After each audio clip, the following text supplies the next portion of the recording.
suis plasticienne et enseignante. J'ai fait l'école des beaux-arts de Tunis. Puis finalement, après ça, j'ai fait un master en arts plastiques à la Sorbonne. Et j'ai terminé en Tunisie où j'enseigne actuellement à l'Institut supérieur des beaux-arts de Sousse. Voilà, j'ai entamé une thèse de doctorat en 2010 sur la nourriture et l'utilisation de la nourriture dans l'art, dans mon projet de résidence ici à Arken. Donc depuis 2007, en fait, depuis que j'ai terminé mes études à l'école des beaux-arts, j'ai commencé une pratique qui traite plus de la narration figurative, de comment raconter des histoires, plein d'histoires, les unes imbriquées dans les autres, comment créer plusieurs possibilités de lecture au lecteur.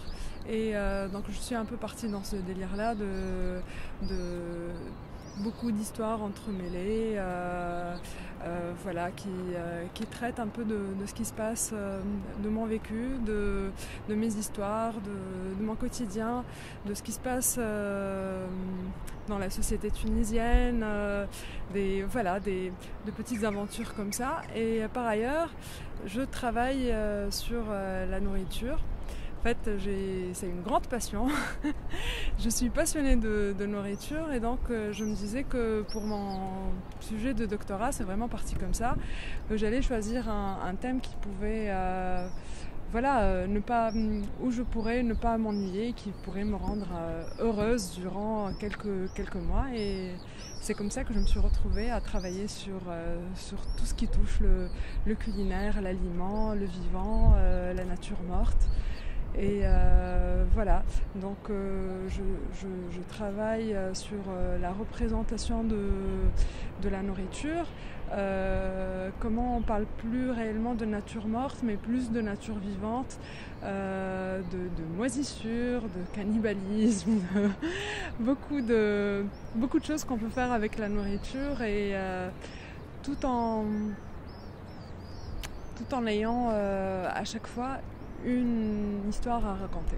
Voilà. Il est très important pour moi qu'il y ait toujours une fiction, que ce soit par des dessins ou par l'utilisation de la nourriture. Il y ait toujours une fiction, il y ait toujours une narration derrière et une histoire. Grosso modo, c'est ce que je fais. Alors, Arken Africa, c'est un très beau projet de résidence qu'on a commencé ici à Casa. Moi, je suis en résidence pour une durée de 10 jours sur un projet que j'avais choisi en amont en Tunisie. Et en fait, j'ai juste choisi le sujet sur lequel je voulais travailler, n'ayant aucune idée de comment ça allait évoluer. Parce que le projet lui-même, il demande un échange, beaucoup de communication avec les résidents locaux de Casa. Moi qui n'ai jamais voyagé,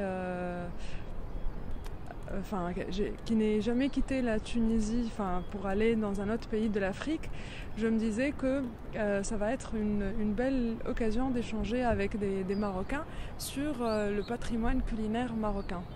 J'avais l'idée au départ de travailler sur justement la diversité, sur les différences que nous avons avec les Africains, avec les Marocains, parce que je me disais que finalement on avait plus ou moins le même héritage culinaire. Mais tout compte fait, tout au long de la résidence, j'ai appris, j'ai beaucoup échangé avec les Marocains et je me suis aperçue que justement il y avait beaucoup de différences, pas beaucoup de similitudes finalement. Et je me suis retrouvée à chercher des similitudes dans notre patrimoine maghrébin commun. Et très belle aventure avec justement différentes nationalités, que ce soit avec les artistes ou avec des invités ou des résidents. Voilà, pour moi Arken, ça a été surtout une expérience humaine très, très enrichissante.